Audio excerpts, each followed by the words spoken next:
लाडकी बहीण योजनेत 26.34 लाख लाभार्थी अपात्र, पुरुषांनी अर्ज केल्याचे आले समोर।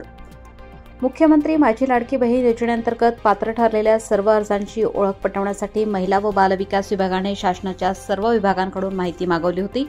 यानुसार माहिती व तंत्रज्ञान विभागाने सुमारे 26.34 लाख लाभार्थी अपात्र असताना देखील लाडकी बहीण योजनेचा लाभ घेत असल्याची माहिती सादर केल्याची माहिती मंत्री अदिती तटकरे यांनी दिली।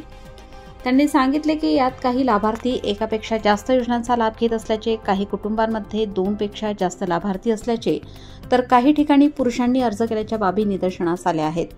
या माहितीच्या आधारे जून 2025 पासून या 26.34 लाख अर्जदारांचा लाभ तात्पुरत्या स्वरूपात स्थगित करण्यात आला आहे।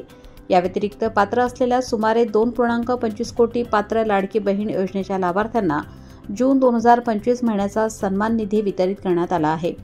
तात्पुरत्या स्वरूपात लाभ स्थगित केलेल्या 26.34 लाख लाभार्थ्यांच्या माहितीची संबंधित जिल्हाधिकाऱ्यांकडून शहानिशा करून त्यापैकी जे लाभार्थी पात्र ठरतील त्यांचा लाभ शासनातर्फे पुन्हा सुरू करण्यात येईल।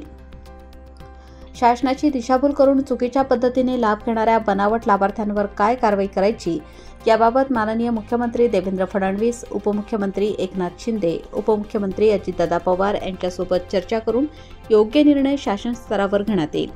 दरम्यान काँग्रेसने लाडकी बहीण योजनेचा 14,298 लाडक्या भावांना लाभ, महायुती सरकारच्या उधळपट्टीचा खेळखंडोबा उघड, सरकारचे 21,44 लाख वाऱ्यावर, ही योजना आहे की भ्रष्टाचाराचं दुकान, असा प्रश्न केला आहे।